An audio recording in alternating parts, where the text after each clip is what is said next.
life's so much bigger than me, Yeah. right? And I think that's the problem as we become adults. Sometimes we think it's all about me, right? We get consumed with the me, and we don't say, hey, how are you, right? Yeah. And I think that's a great takeaway lesson, as we're having this conversation is how do we serve? How do we help? How do we uplift others? And that happiness comes from when you look outside yourself. Like I get a lot of joy and giddiness from the fact that I have a little paper that says there was a wig donated with my hair, and on the inside of the wig it says my neighbor's name right in there. Wow. Donated in her honor. So there's some kid I don't know where out there wearing my hair as a wig, so that they can have some confidence. They can go to school and feel like there's a little bit more normalcy for them.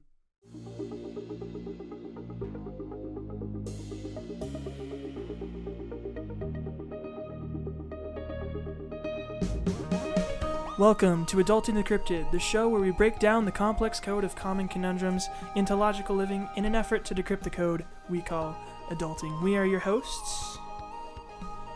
Okay. I'm Roscoe, the dad. Well rehearsed. I didn't know I was going first. Sorry. Okay. That is so unusual. First. I always go first? Yeah, when I'm leading, you go first. Oh, I apologize. Well, I'm Roscoe, the dad. Okay, perfect. I'm Gene, and today I'm gonna use the lapel mic. I feel like Mr. Incredible from the very beginning of The Incredibles. Gene, that was supposed to be your secret, but whatever. It's fine. It's out. It's all right. It's fun. Nice. It's fun. It's interesting. Nice. I'm Gideon. I am the one who got to keep the mic, so I don't have to hold a lapel mic today. Awesome, and I'm Ashton. I'm the one with the computer that makes it work. So, woohoo! Now they all know.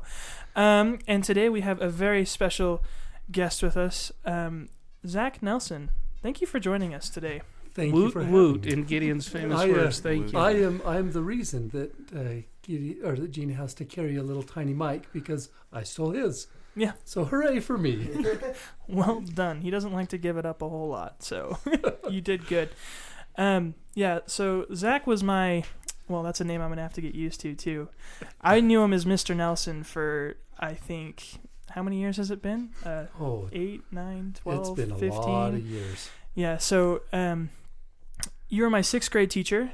We're in the elementary school. I mean, I don't remember when you got there. But I started at Grovecrest in 2002 as a para-educator with a life skills. Oh, cool. So I became a teacher in 2006. That's when I graduated with my teaching degree. So he would have been there the whole time you were there. Yeah. Because we didn't move in here until, how old are you? 03. Thank you. There you go. But you weren't in school anyways. Yeah, I was going to say, because I always remembered, it's so hard for me to say Zach. I keep thinking Mr. Nelson in my head, but I always remember you being like the teacher that all the kids were like, oh my gosh, when you get to grade that you were teaching at the time, you want him as your teacher because he's the coolest guy ever, and we're just growing up. And if you had told me when I was in 6th grade that I would have the opportunity to sit in a podcast and talk with you and have an interview, I would have been like, no way, like that guy, that's crazy. So I'm super grateful that You're too kind.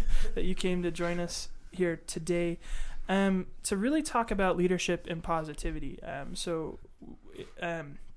For our audience, we like to talk about things that we think are important adulting skills, and I think leadership is one that's sometimes overlooked. People often think about, the taxes and paying for things, but then there's often times when we're called upon to be leaders, and then positivity, which is something our listeners, I'm sure, can already hear that you are very good at.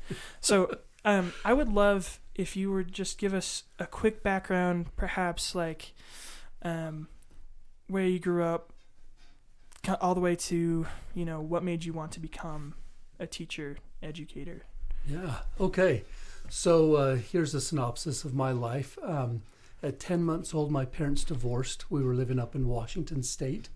And so my mom and my older sister and I came down to Orem, Utah, where my grandparents were, and we moved in with them. So that was my childhood, was time with my grandpa especially. That's where my love of sports and BYU especially, because Grandpa took me to those games. Oh, that's awesome. That was a blast for me, and that just growing up with a lot of family around was always a huge plus for me. I have a lot of cousins that were just like my siblings. So I loved it because we lived at Grandma and Grandpa's. Everybody was over. It was just a happy time. High school was awesome. I loved going to school. I wasn't maybe the best student, but I loved being there because that's where all my buddies were. And I loved being there with all of my friends. And in high school, it wasn't ever what am I going to do when I grow up? I was voted class clown of my senior Oh, there class, you go. I like so, it. Yeah, congratulations. Yeah, hey, make the class clown an educator. That'll be great. But well, everybody wanted you as a teacher, so obviously it worked. Something about it. Something worked. I ended up serving a 2-year mission in Canada for the Church of Jesus Christ of Latter-day Saints, and absolutely loved it up there. And I think that's where my mom was a teacher. Oh, okay. And then worked at BYU. She taught elementary. Okay, great. When I was very little, she worked at Orem Elementary and then at Sharon. And so I had that kind of just knowledge. Like my mom taught at Sharon when I was in fourth and fifth grade. Taught me computers. I remember playing Oregon Trail, the old I remember old school Oregon Trail. Dysentery or whatever. No. Yep, that dysentery. He'll get you every time. Anyway, so it was really in Canada where I was teaching a lot. There was a little branch in Yellowknife where I would speak in church and teach young men's, and we were doing all the teaching. And I think that's where my love for, oh my goodness, I'm going to do this. I'm going to interact with people. Oh, I love it. I came home from my mission, jumped straight into school at UVU, and took all the elementary ed prerequisites. Now, why? I've always wondered that as far as a male going into a predominantly for elementary ed, especially traditionally, and I don't know if I'm stepping all over myself, a female occupation. Was that weird at the time? I mean, were you looked at different? Which I've got to preface this with a couple of my boys have had male teachers, and it's great, but it still not really normal. I get not trying to. No, what seems to happen in the education world is if you're a male, you typically coach something, so you tend to gravitate towards secondary, so junior high, high school. That was never what I wanted. I wanted, actually, my first thought was I'm going to go teach first grade because I want to teach kids how to read, and it's going to be awesome. Oh, that's fun. Cool. Yeah. And so then you get into practicum work, and I'm in a first grade class, and I'm absolutely loving it. And a week in, I go, this is awesome. I want older kids. so this is great. That's the way I leaned. And, I'm going to school. I was working at Grovecrest, like I said, and I ended up student teaching for 6th grade for 1 week with Jeannie Krall, and went home on a Friday with all of my materials, my math, everything, prepped it all weekend, showed up on Monday, and one of the 4th grade teachers had gone into premature labor, was put on bed rest, and decided she wasn't coming back. So I showed up all ready for 6th grade, and the principal came down and said, guess what? Here's your 4th grade class for the rest of the year. This is 1st of November. And I was like, oh, okay. And were you a teacher at that point in time? No, I was a senior in college. Okay, so you're technically you're student teaching at the time, and they said, hey, guess what? You're going to get real life. Yes. So the fast. The principal knew some of the UVU professors. So, it was UVSC at the time. And they kind of said, okay, yeah, have Zach come and do this. And they threw me in, and I had an amazing team and some great teachers to work with. They just kind of supported me along. UVSC at the time did not have an internship program. So I started as a long-term sub until January. And little known fact, I was the first UVSC intern because they didn't have them back then. Oh, that's funny. They made me one. So that's because that way you can get them to work for free. Yeah. Or pretty close. Pretty close. Let's be honest. And then that's how I started there at Grovecrest. But my love for teaching really developed with having the opportunity to serve and teach so many people. That's way cool. Yeah, that's and we talk about this, and we've had don't know if you know, do you know Johnny Hulse. Hulse over at the high school? He's the guidance counselor. Okay. And he talked about finding your passion over time, right? Because a lot of times we ask the high school students the wrong question. What are you going to be when you grow up? Yeah. They're like, yeah, I don't, I have graduated? no idea. Do you know what I mean? Hopefully. Older? Yeah, older. Yeah, exactly. Well, Feels hopefully familiar, never as old Gina. as my dad. But so to your point, you had a defining moment, right? Yeah. At 1920, where you're like, this is it. This is my calling. Yeah. And I love it. That's a neat share. And it's one of those things where that, for me, that was my calling. And then I pursued that with a lot of vigor and reaffirmed that, yep, that's what I want to do. When you sit in classes and you're learning about how and why to teach, and that passion just grows, that's when you're like, okay, this is what I'm supposed to be doing.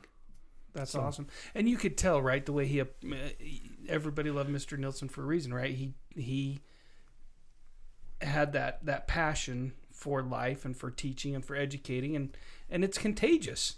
You know what I mean? I remember my 6th grade teacher was a Mr. Johnson, and he did that for us, right? Because dude, 6th grade boys are kind of like done.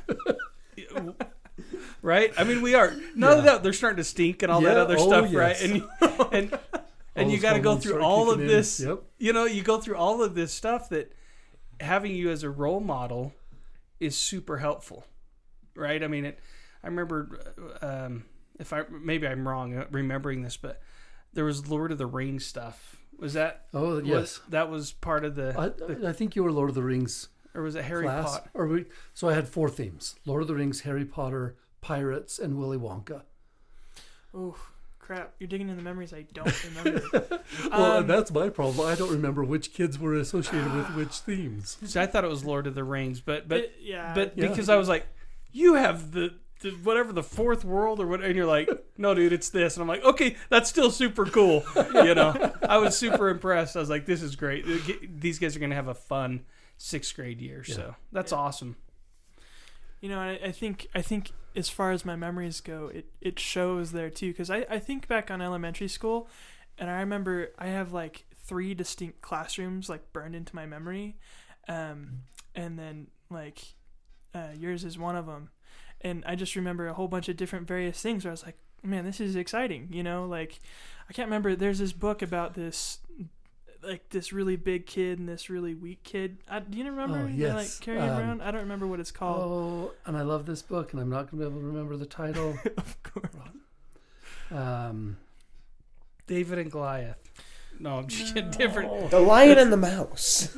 Yeah. We'll come back to it. That's yes. fine. It's interesting because like I just wanted to touch on what you were talking about there too, Yeah. Dad, is passion is a built sort of thing, and it's funny because we've already answered. I wrote down a list of questions, and it kind of answered one of my other main ones that I was going to ask, because one of my questions was, growing up, were you always a natural leader teacher, or was it something that you grew to love over time? And I think the mission pretty well answers that. Do you think, like, in retrospect, do you think you ever had moments before your mission that you kind of realized, or that you maybe looking back that you're like, oh, I was being a leader, I was being a teacher there?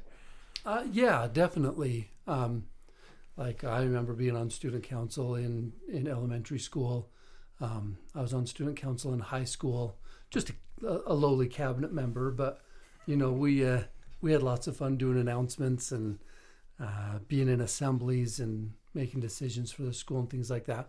So I definitely was provided with leadership opportunities well before my mission, not really realizing that maybe there was some teaching there that was going on that I was doing, but those opportunities definitely were there in my life. And there's some different learning opportunities that happen in my life, just given the fact that I grew up in a single parent home, right? Mm-hmm. Like, we were not rich. We lived in a 2-bedroom apartment, and my mom was amazing, and she made it all work.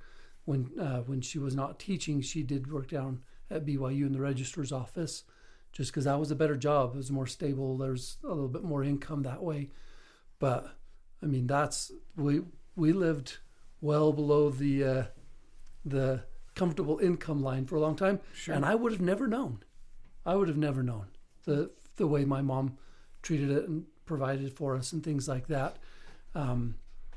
But when you are a latchkey kid and you go walk home every day, kicking a rock, I would always wear out my right shoe because I'd walk home and kick a rock on my way home every day. Oh, that's funny. I think there's some life lessons and a little bit of grit that you just, okay, yeah, this is what I do. This is how things go. When things are hard, you just push through. And you grow from those things, right? God, I love the word grit. I mean, it's such a good word. Yeah. What I know these are supposed to be your questions, No, but yeah. grit for you. You What can is add questions. I don't what care. Grit is when you have the opportunity to take on something that's difficult, something that's well outside your comfort zone, and you endure and you persevere and you excel through those things, right? And I think a lot of times people think, well, I got to have grit and I got to do it myself and it's got to be me, and it's the complete opposite. True grit comes from knowing where your weaknesses are and understanding who has the strengths that you don't have so that you can rely on them to help push through situations. Yeah, I think that's, for me, that's been one of the hardest things to grow, because I thought you did it all on your own, right? I thought that that's a sign of weakness, to show somebody that says, hey, look, my strength is X, but I'm not going to be able to accomplish my real goal if I don't turn to you and say, dude, I have zero desire to learn this. Yeah. And you love it. So how about the two of us combined and we make this even better, this synergy that truly can transpire. Yeah. So I like grit as a general word, and that the other thing you hit in there is you hit on excel. Right? A lot of times people say, well, I'm hanging in. Yeah, is that the same as grit, or is that hanging in, right? That's survival. Yes. Grit to me is saying, okay, this is the way it is. Life's hard. Mom's working. She's gone. I'm latchkey kid, to your point. But there's more. This is not the end of my bubble. This is not the end. This is just the beginning of defining me. So I like that. Oh, I thought Gene had a question. No. Something else that I was now that I want to ask, we've talked about grit and actually excelling.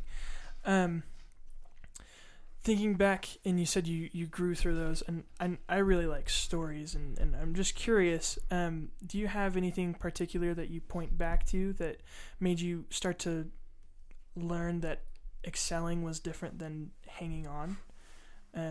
Because I know now for me, like, I'm starting to recognize moments that I'm like, okay, this is a lesson learning point, and if I write this down and remember this, I'm going to learn from it. I'm just wondering if you can think of any of those for you. First off, I love that you're writing things down, because I wish I have a few distinct memories, and I think, how many more memories do I have somewhere up in my brain that I can't recall because I didn't put it to paper? I have a distinct memory of being in 6th grade and going home and finishing a difficult assignment and walking back to school to make sure that I had it turned in on time.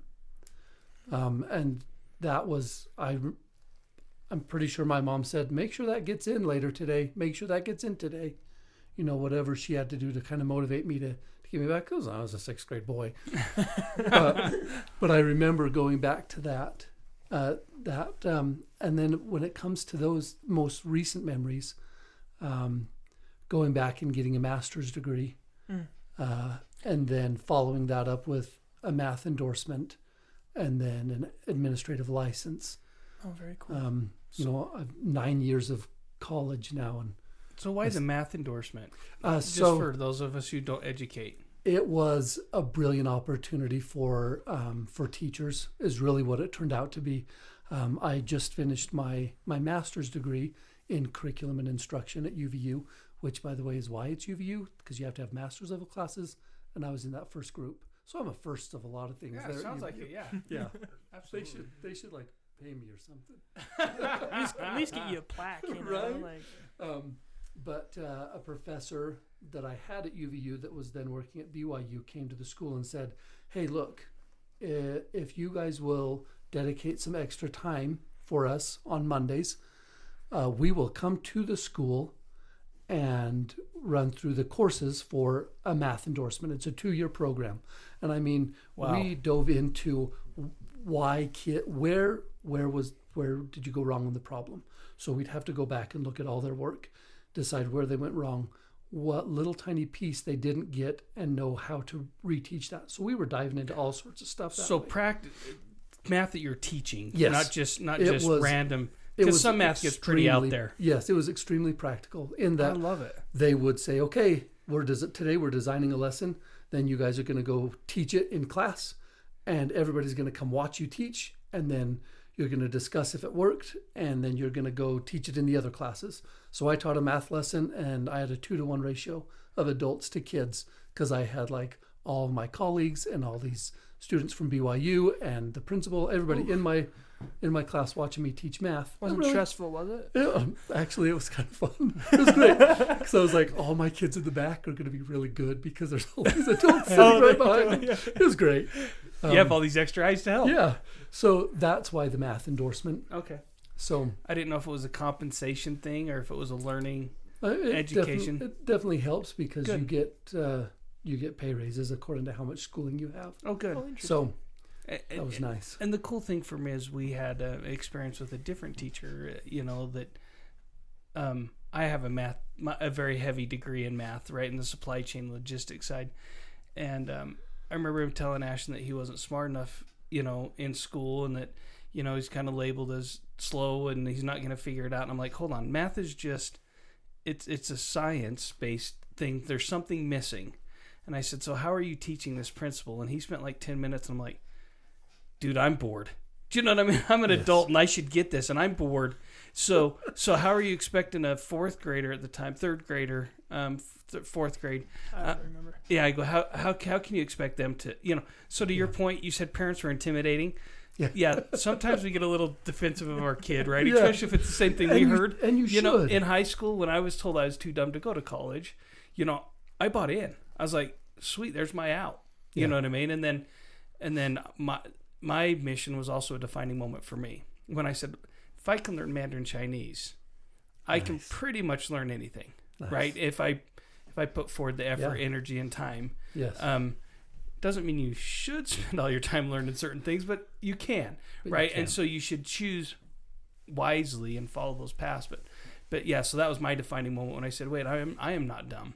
But sure. I love that they taught you to dive deep and find that one broken piece in the puzzle, and teach that science to them, and then help them learn, because it's just a different language. It's science, whatever you want to call it. I call it. It's another language. Yeah, absolutely. And sometimes other languages are hard for people, and that's okay.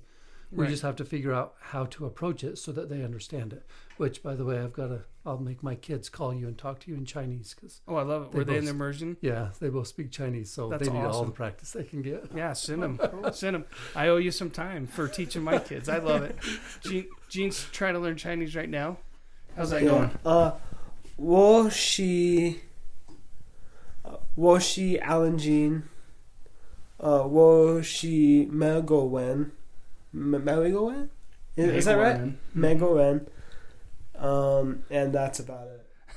See, and I know things like Wo Shiwan Chur Janada Ren, which is I think I like to eat Canadian people. Yeah, you did say Jana Daran. That's what I thought I heard. I'm like, why did he say I wanted to eat? I didn't know if your kids taught you. I was supposed to say chocolate. pingua, which is apple, because that's the only food thing that I know. Pingua. Yeah. That's funny. Bean chiling. That's the one you realize. I like ice cream, so I'll teach you bean chiling. Yeah. There you go. Well, yeah, true bean chiling. Yes. So, anyways, I don't know. Oh, that's right. Because of passion and desire and realization that you can do more than you currently are doing. So that's awesome. I like it. And it's interesting that you brought up all the degrees, because I actually remember fairly vividly you talking about in 6th grade that you were doing your master's, and that you were finishing it up, and that you were going to get your license plate. Do you remember talking about that? Yes. Yeah. I have that license plate on my car to this day. But what is your license It's plate? just a UVU license plate with a little Wolverine. Oh, okay. I thought I it don't said, know why I remember that. call so me much. master or something No, like that. and I also have a plaque that one of my other students gave me that said, when I got my master's, it says, "My name is Mr. Nelson. You can call me Master Zed." Master Says said. Z, Zach. In Canada, Z is Z. So I was always Zed Nelson up there. So gotcha. Master Zed, that still is in my window of my that's office to awesome. this day. Yeah, I just remember that being That's so so, cool. We're all- funny, Ashton. I We're all love like, that you yeah, remember. go for it. So I wanted to ask, one thing that I remember, and that I'm sure people listening have noticed, is again the positive side of, pushing through things, excelling, and just general nature. And I was gonna ask, because you said you grew up a lot of time spent with your mom and your grandfather, and I was gonna ask, do you think perhaps it was one of them that passed on that sort of positivity to you? Did you gain it from somewhere else? Do you know where it came from, or is it just sort of like a natural Yeah, thing well, for you? a lot of my personality comes from my dad because he's kind of goofy like me. Yeah. But I will say, my mom was not a negative person. Like, talk about a lady who could have said, "Oh, woe is me, this happened, this happened, this happened." And it was never that way. She was always happy, always upbeat, always positive. She would come home from work and then make dinner, and I'd be sitting on the couch watching TV or whatever. So that, looking back, that was a huge positive role model for me because she never said anything negative. Even though she could have, she never took that opportunity. My grandfather and my grandma both, they were a lot the same way though, right? My grandpa was a hardworking man. He's from Missouri. He worked on the railroads. I mean, he rode the rails from Wyoming to Washington and back, and he worked really, really, really hard. And that's just what you did. Right. And when you did it, you were happy about it because, hooray, you got something done, right? That was kind of the take. Oh, let's go out in the garden. Okay, we're going to spend 3 hours with Grandpa weeding and picking corn and doing whatever. And it was great. It was awesome. It was so much fun. And so that work was just innately, okay, yeah, that's great. And I grew up in an apartment, so it's not like I had yard work. So I guess going to Grandpa's, Yeah. as a teenager, was like, oh, yeah, this is great. Yeah. Play in the dirt. I have this at home. I wish I could say the same thing about me and my siblings in our garden, but I can. It was not the same. I can't grow a garden. Zach, we grew a garden. We've grown a garden for years, and the whole principle Michelle and I had behind it was it'll teach our kids to work. And you know what it really taught Michelle and I? Not to fight over why she can't get the kids to work in the garden. No, There you go. Yeah. I'm like, they're your kids, make them work. Yeah. Because when they're my kids, I make them work. We've talked about having to clean up dog poop, and I'm not Oh. calling it poop, but calling it something else, and the neighbors getting offended. Oh, My kids know I'm serious. We have 2 dogs, and my kids know how to scoop. That is a skill they have learned. Even frozen ones. Oh yeah. Well, one of my dogs is a Great Dane, so No you can imagine. way. Yeah, she's 160 pounds, and Jeez. she is not a small. She's the sweetest thing, but she's dumb as she's a a lap box of dog, rocks. is she? Oh yeah. She wants Love to her to set death. on you, and Oh yes. that is so funny. I didn't know that you had a Great Dane. That's pretty fun. She's a blast. Gideon, you're sitting over there kind of quiet. I Wow. mean, you just finished elementary school. What do you got? Just finished. Yeah. It was like 3 years ago. Oh yeah, you're so old and mature now. Well, I wouldn't say that. I just don't remember a bunch. I mean, I don't know. What do you want me to say? No, I don't know. You just seem quiet. I feel like you're getting left out. Have you thought about grit much? I mean, a little bit. Something funny that I thought of, if you'd like me to add. I love you to add, Gideon. When Zach was talking about like kicking the rock on his way home from school, whatever, it's so stupid. I remember thinking of my shoes in like 5th grade or whatever, and I don't know, but I remember growing out of them. I don't know why that was important or anything, but I remember That was a big deal for you. You grew out of your shoes. Yeah, That's important. It's just like your clothes. You just keep growing. yeah, And then your parents can't wouldn't buy you remember. new ones. Maybe yeah. that would make I a can't more remember. dramatic It's story. It fine. might not be true, but Yeah, we know not true in a good story with too much of the truth. never. The thought though is, we talk about positivity and pushing through and persevering and being happy through perseverance and things like that. For me, so much of it was, what do I bring that is a positive influence on those that I'm around, right? When I was a teacher, you have 20 25, 28 kids walk into your door every day. What is it that they need today that I can provide? So many times kids come into your classroom and that's the only happy place they have. That's the only place where they feel like they're safe or they're loved or anything like that. So, especially as an educator, that's something that I really wanted to provide to every single kid. And, now I'm an assistant principal, and so it's a much broader scope. And even when I moved into the office at Grovecrest, it became a much broader scope. Every kid that walks in those doors, somebody needs something. So am I going to be where I need to be? Am I going to act the way I need to act so that somebody else remembers that and goes, oh, you know what? Everything's okay. Or that interaction was positive and that's going to help me through whatever trying time I have.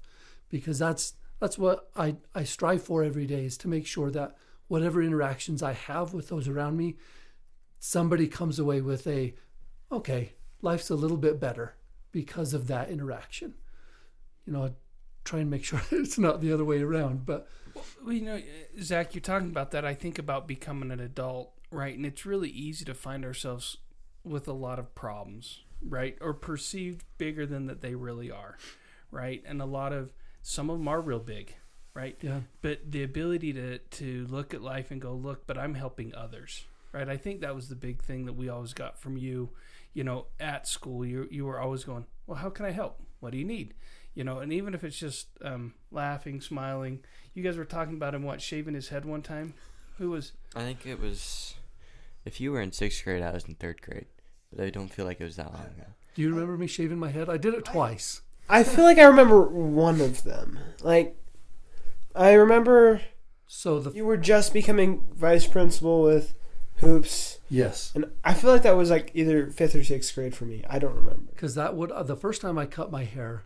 I remember it being in the old school. Yes, it was. But the first time I cut my hair was the year after I had you, Ashton, because I had started my master's when you were in my class in 6th grade and then finished. And the day before graduation, I cut it off and donated 16 inches. So it was pretty long. And then I was like, well, that was fun. Let's do that again. So I grew it out again. And had a neighbor who had passed away, probably a year and a half, 2 years earlier from leukemia. She had leukemia when she was 5, passed when she was 18, struggled with that cancer her whole life. So I was like, oh, okay. When I donate this time, I'll donate in her honor. And so I donated to Wigs for Kids just because they have such a high usage rate for kids. And Hoops and I were sitting there going, okay, well, if we're going to cut my hair, we got to tie it to something, right? We got to motivate the kids somehow. Let's go big, right? And so the challenge was you had to read, right? So the kids, we said, okay, kids, you got to read 500,000 minutes combined. And parents, you got to read 200,000 minutes. And we said, okay, if you can reach the 500,000 minutes, I'll cut my hair. And if the parents can get it as well, Hoops and I will shave our heads. And the kids ended up at 1.18 million, and the parents were well over 500,000. And we were, Mrs. D is there just collecting minutes like nobody's business. So Hoops I remember I donated a bunch of minutes. I remember I was pretty excited about it because I was jealous. Zach always had this long hair, and I've always been bald. So I was like, yeah, go for it. Yeah, so we did. That time, because we cut it down so short, I was able to donate 20 inches. Wow. And then we just picked it, and it was in December, and my head was freezing cold. Oh, welcome to my life, son. I know, I've got a little bit more now. So, but yeah. So you were in 3rd grade. Must have been if Gene was in 6th. If you were in 5th, 6th grade, probably this would have been like older than that. 5. Well, it would have been about 6 years ago, actually. Yeah. So that would have put you in 6th grade. That would have fit. Yeah. That is crazy. Yeah. But so talk about making other people's lives better, right? Because there was 3 things in there in that story that I got from it, right? You encourage kids to read. You encourage parents to read with their kids or to read on their own to show the example. Yeah. And then the third is you had a neighbor that had lost their life and you were donating to a cause that's very positive in nature, and you're showing kids it's great to sacrifice. It's something that I might like and I might be proud of, but but this is life's so much bigger than me. Yeah. Right. And I think that's the problem as we become adults. Sometimes we think it's all about me, right? We get consumed with the me, and we don't say, hey, how are you? Right. Yeah. And I think that's a great takeaway lesson, as we're having this conversation is how do we serve? How do we help? How do we uplift others? And that happiness comes from when you look outside yourself. Like I get a lot of joy and giddiness from the fact that I have a little paper that says there was a wig donated with my hair, and on the inside of the wig it says my neighbor's name right in there. Wow. Donated in her honor. So there's some kid I don't know where out there wearing my hair as a wig, so that they can have some confidence. They can go to school and feel like there's a little bit more normalcy for them, to have that. So, yeah. I love it. Thank you. I love that it's not all about me. And I love how centered behind it is yet another why. Because something that I love breaking down is, like, again, that positive aspect. And it shows that it's not just something that just kind of conjures like, oh, positivity, it's here. But there's deeply rooted reasons behind such, I don't know if aggressive positivity is the right way to say it. I am aggressively positive. I'll take that one. I only mean it in the best of ways. Of course. And since we're on the general topic of that area, I know that you went through a battle with cancer, and my mom was around during the time I was also on my mission. So that's the third mission shout out. Yeah, there you go. Third and final, because she and Gideon, too young. But she said that as you're going through that, it was also like, if I remember right, there was some changes happening during Grovecrest, and it seems like a big time in your life. And she just remembers you also maintaining this air of positivity. And I was wondering, how do you feel about that? Do you feel the same way? Was there kind of like, I'm showing this to the kids, but this is how I actually am, sort of thing? Does the question make sense? Yeah, where I'm getting at? So I'll answer your question with a bit of a story and background. Please. So I just finished up my admin endorsement. As I was finishing my admin endorsement, the new building at Grovecrest was just being built. So I had the supervisors coming to me and saying, hey, you should apply for the administrative pool. And I was like, no, we just finished this building. I spent a lot of time and energy into trying to help it be just how everybody wants it and how it's going to function well. And it was such a fun process. I was like, no, I want at least a year at Grovecrest, so leave me alone. I'm not going anywhere, right? So then they came back this is December, and they're like, well, they've extended the deadline. You should apply. And I was like, no, thanks. I'm good. Now, part of this is your comfort zone too, right? Yes. Not only did you grow it, but you were a free intern. I mean, paid, Yes. minimally, but paid intern, right? This is kind of your roots. This is home. This is, and it was. I was at Grovecrest for 14 years. Yeah, that's a long time. Most people don't make a career that long. Let's be honest. I like to settle down. I like to have my roots. I like to have my people, and I like to be there because that's where I love to be, right? And I taught. I was a life skills aide. I taught third grade. I taught fourth grade. I taught sixth grade. I taught computers, and I was a partnership facilitator. So I trained all the interns, right? So I had done a lot. So I'd been in every grade level classroom doing something of some sort, right? So I was deeply embedded into this school. You probably knew more of it than Mr. Hadley probably was the only one who knew more. Oh, yeah. No. Yeah, Steve and I, we'd go down in the tunnels, and it was spooky, and it was awesome. I am so mad I missed those. You should have been there for 14 years. If you became a super, like a 6x sixth grader, you could. No, I guess that's only 2. Yes. But did you see the error in my math there? Anyways, go ahead. Sorry. At some point, I'll tell you all my ghost stories at Grovecrest. They're brilliant, and I love them. Anyway, so I'd been there. I'm like, no, I don't move me, right? So we moved into the new building the Thursday and Friday before spring break. So Thursday before spring break, we had arranged everything. We had it all set. And I'm running around the new building trying to get everything There's a bunch of district people there to help move. Our supervisor is there.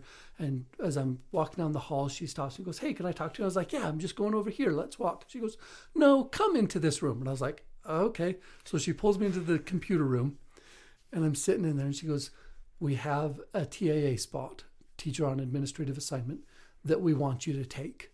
You don't have to apply for it. If you don't want it, you don't have to. You don't have to take it. But that's there. And we really want you for that. I need an answer before spring break ends. I'm like, oh man, okay. And it's talk to your wife, but nobody else. And so I'm home talking to my wife, and the decision for me, and we've talked about missions, and I have a deeply spiritual side as well. For me, it needs to be, okay, I'm going to make a decision, and then I'm going to pray about that, and I'm going to ponder about that. And I need to have a decision to go so that I know that that's what I'm supposed to do. So the decision I made was to go, even though I hated that decision, thinking, oh, I'll get it'll be no, and I can stay. And I was watching conference talk that following Saturday, and an elder from France was talking about taking a new position and how he felt so underprepared and how he wasn't qualified and how there's no way that I could be the one that they want for this massive new position. I'm just not qualified and I don't know enough. And then he took that job and he knew he was supposed to. And that's when it hit me. And I bawled like a baby. So I was like, oh, great. Now I'm going to have to leave Grovecrest. So I got 6 weeks in the new building. And that's when I moved to Cedar Ridge Elementary. As it's an assistant principal, but it's just on teacher pay. So it's just a kind of a good step into the administrative pool. Okay. So then a year at Cedar Ridge, and I figured, okay, I'll apply because, yeah, right, that'll be funny. And I've only been doing this a year. They're not going to take me. And I had done intern work at Mountain View and thought, I'll throw my hat into the secondary realm. But who's going to take the elementary guy, who is very obviously an elementary guy, into secondary? And I got 2 letters. And the one was from elementary, and it was a rejection letter. They just said, no, thanks, we don't want you. And I was like, oh, not even an interview.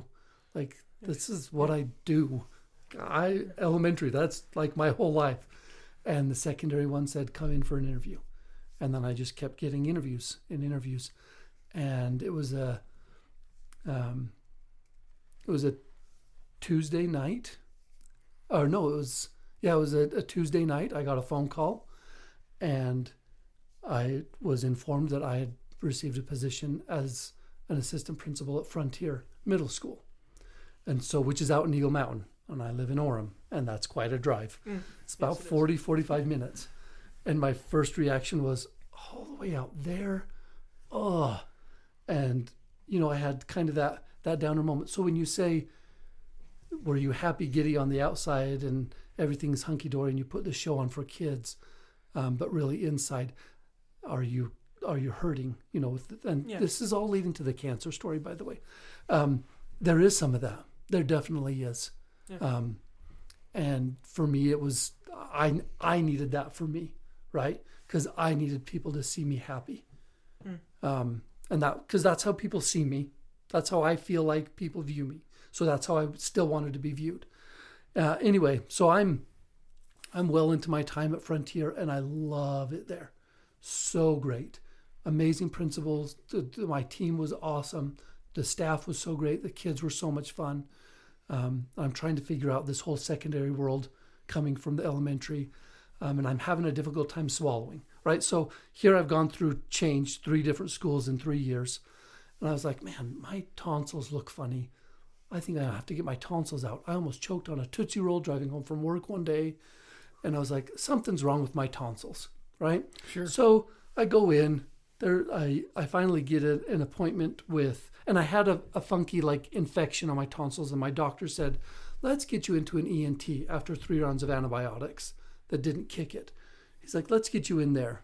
I think that's an ears, nose, and throat doctor. Yes. So ENT. ENT. Sorry. There you go. So I guessed. I'm pretty good at abbreviations. Beautiful. Yes. Or acronyms. I don't know. Yes. Anyways, go ahead. But the ENT, I went in and I was thinking, oh man, tonsillectomy as an adult is a horrible thing. It's it's like a 2-week recovery. It's super painful. Oh, well, I've probably got to get my tonsils out. And he's looking at my tonsils and he's like, your tonsils are fine. They're no problems. And I was like, okay, but I can't swallow. Yeah, but there is a problem. Yeah, like something's there. Like I choke on my own spit when I chew gum. Like, come on, what's going on? And he goes, okay, well, and he starts grabbing my throat and he's like feeling down the front of my throat and he goes, swallow, swallow. And I had a little hitch and he goes, oh, looks like you've got some nodules on your thyroid. Those might be cancerous. We should get those looked at. And my wife is in there with me and I was kind of like wide-eyed, like, okay, whoa. I was just coming in to get my tonsils looked at and you said cancer.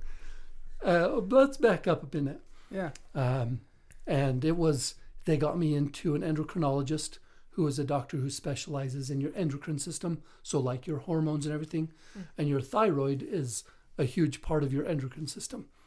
Your thyroid actually controls your mood and your metabolism and those types of things. And it's just this little tiny butterfly-shaped organ that sits right in front of your voice box. So just right there at the base of your throat, right above your collarbone. And so that's where it is. And it was 2 weeks later. I had gone in for an ultrasound and they found 3 nodules on my thyroid that the endocrinologist did not like because they were either filled with fluid or had irregular borders or had a lot of like calcium deposit spots on them. Did a biopsy of those, so they stick a needle in you 12 times and just kind of pack it around. It was extremely uncomfortable. Nobody can see our faces. Ashton's the only one that made noise, but all of us cringed. Needles. Like little bee stings all through your neck. So, and you already can't swallow, so this is super helpful. Yeah, let's do that. But those came back positive. All 3 of the nodules came back positive for cancer. So that's one of those things where you're waiting for the call and I'm walking around school and my phone rings and of course I'm in the middle of the hallway, so the call doesn't take and I can't answer it because it's dropped because schools love to do that to your phone. Yeah. And so I end up, it was like 5:30 at night when the doctor called back and informed me, and I had papillary cancer, which is like I hate saying the best kind of thyroid cancer because it's cancer. Right. And people will be like, oh, if you're going to get cancer, thyroid cancer is the one to get. root for it. It's the easiest one to cure. And, we were in seeing the ENT that ended up taking out my thyroid. And we're like, okay, what kind of cancer is it exactly? And he's like, oh, well, there's 4 types. This one kills you right away. And I'm like, okay, hold on. What? He goes, and you don't have that. I'm like, okay. Doesn't seem very good at breaking bad information. No. It's like it is what it is. Yeah, so here you go. But then there's follicular thyroid cancer and papillary. Papillary has the highest cure rate, especially if the age that I was still in that younger age range to where if you can get it out, it looks pretty good. So it was a little over 2 years ago, February 7th of 19. I went in and they took out my whole thyroid. And like I said, it's like a little butterfly shape. And the right side of my thyroid was almost as long as a pen. So like 5.5 inches. And it's supposed to be like maybe 1.5 inches if it's big. So I had there was a lot in there. And I asked the doctor how long it had been in there. And he goes, if it's that big, years. Thyroid cancer is very slow growing. So it's years that it's been in there. So automatically my mind goes back years ago. Oh, no, you were at Disneyland. I had cancer. Oh, man, when we were building the new school at Grovecrest, I had cancer. All those things start flooding back into your mind of all these memories that I've been through. I did all that with cancer and had no idea, So interesting. The change of 3 different schools and then, hey, you have cancer. So let's remove the cancer, successful surgery. And I'm happy to say I'm in like the less than 2% chance of getting any type of recurring cancer back. So super grateful for blessings that have come my way. But you go through all that, and like I said, your thyroid controls your mood and your metabolism. And suddenly you have that ripped out of your body. And so now your body is like, oh, I no longer make those hormones, and I no longer produce all of that stuff that you need to be just carry on with happy life.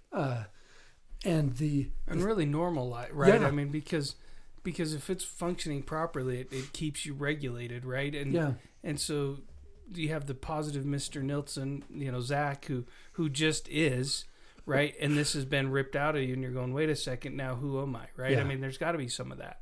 Yeah, and the real silver lining for me with this whole thing is, and this is going to sound a little bit funny, but I dealt with some severe depression, suicidal thoughts, loads of anxiety, and it was bad and it was dark because they put you on a pill, but they have to figure it out, and you have to go in and they have to regulate it. And so I'm going through all of this. A pill that's helping replace those hormones Yes. that your body naturally would build. Okay. So every morning I just swallow a pill.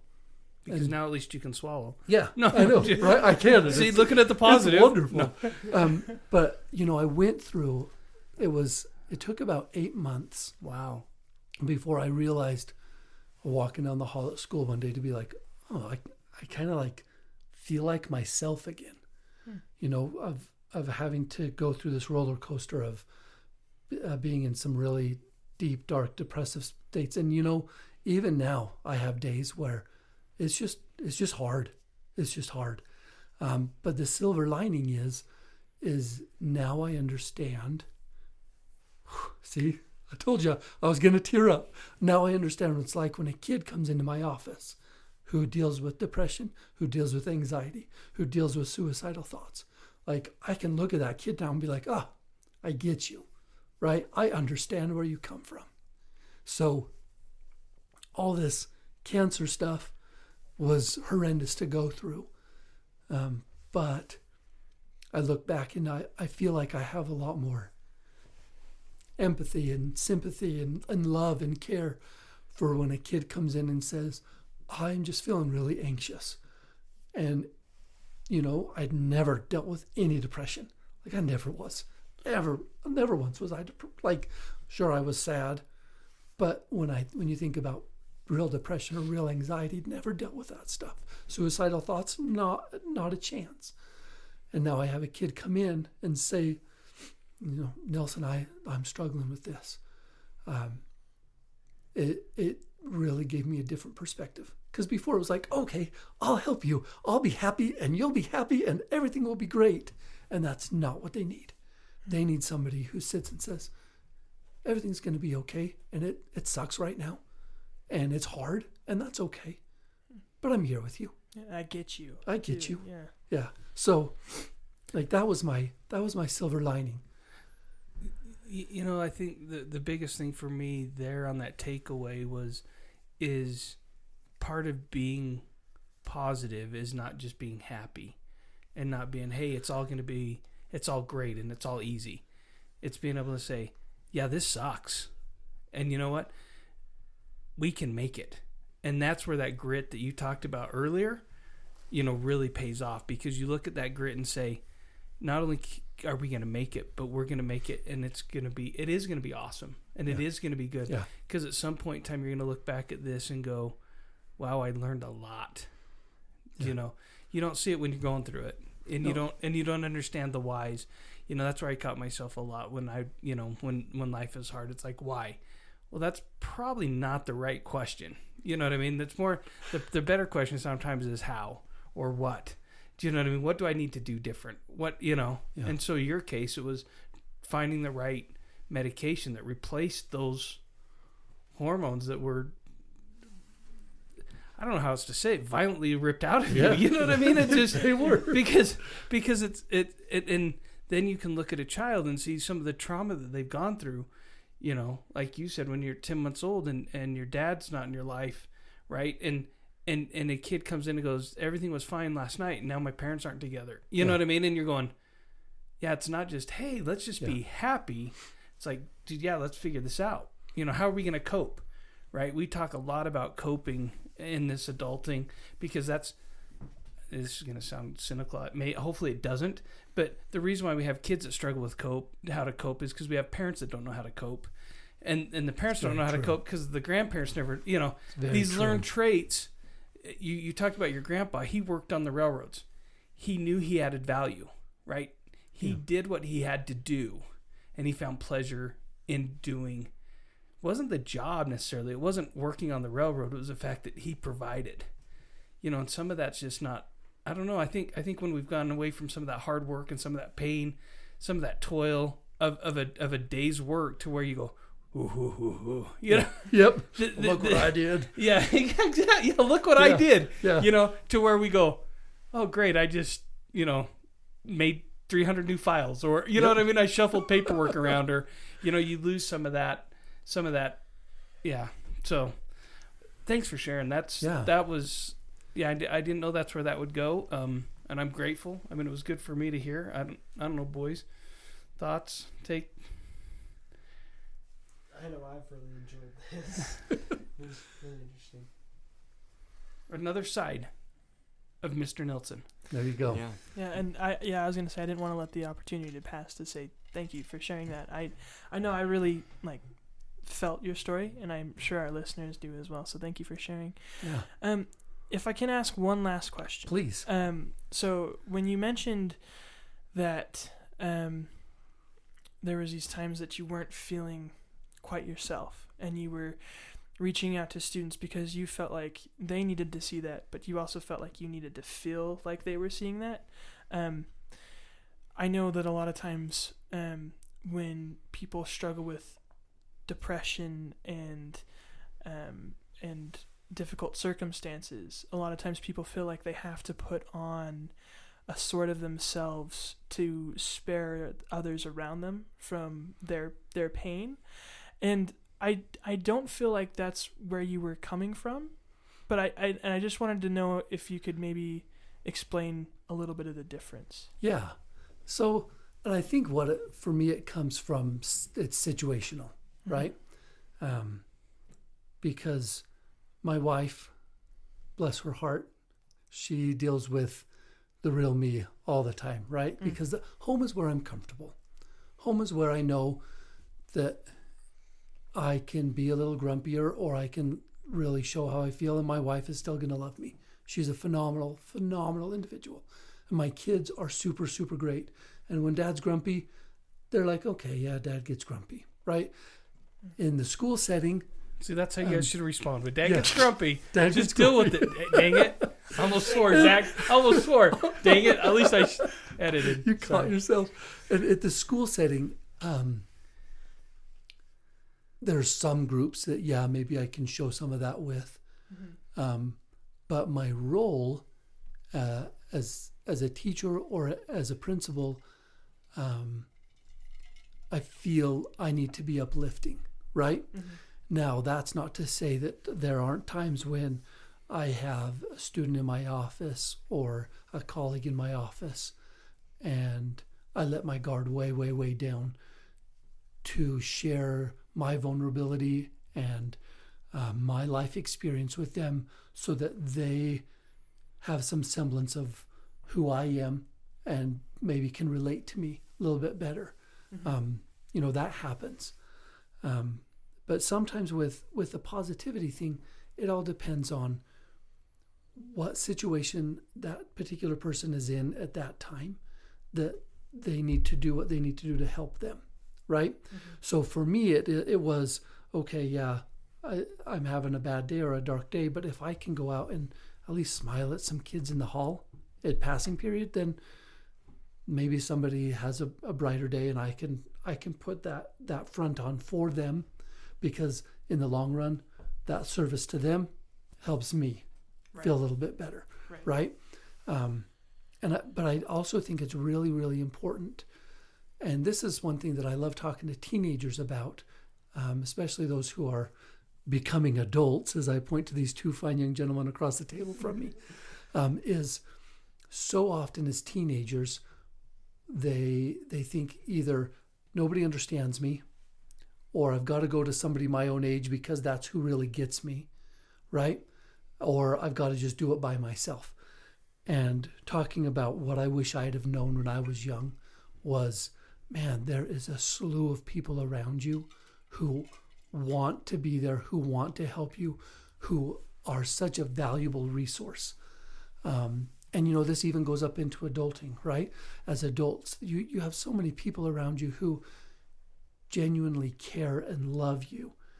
And if you just take the opportunity to kind of break down some barriers and really know the how or the why, and instead of just, hey, how are you? Oh, I'm good. Okay, bye. That.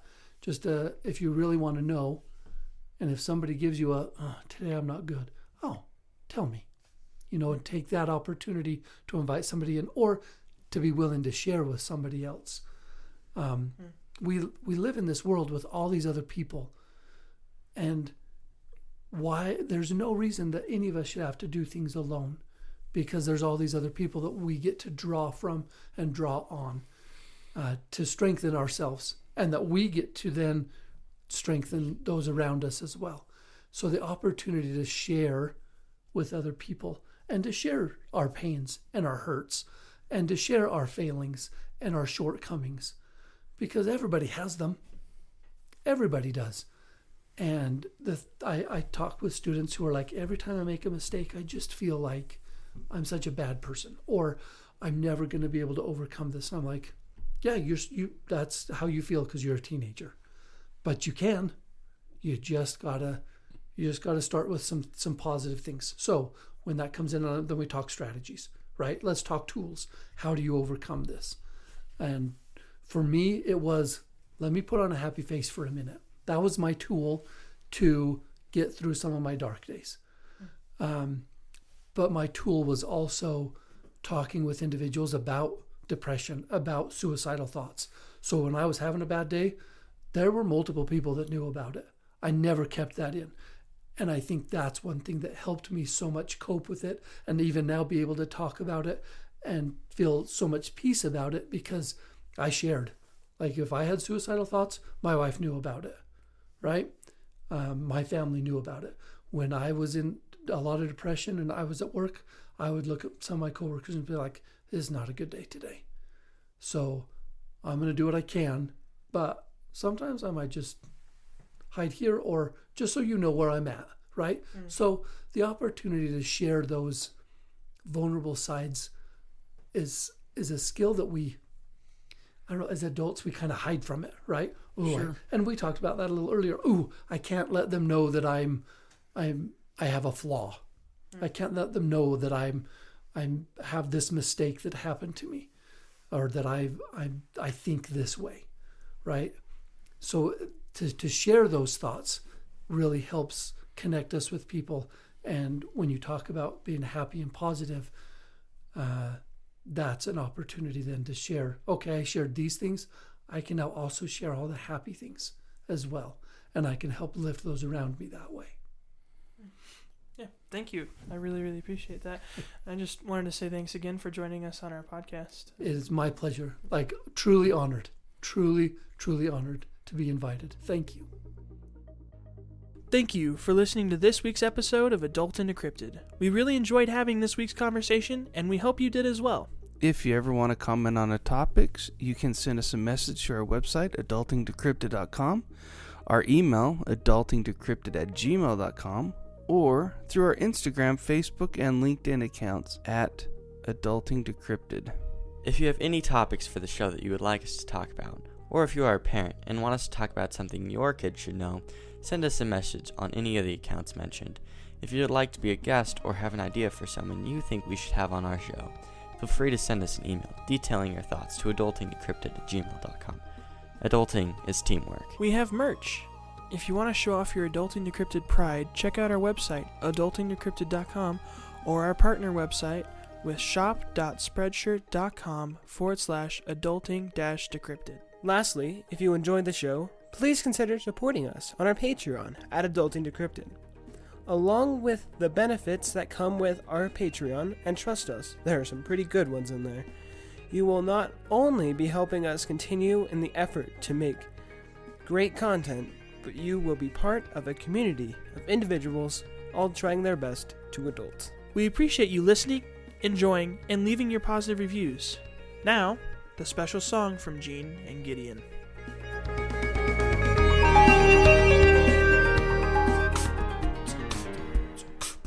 Like an adult.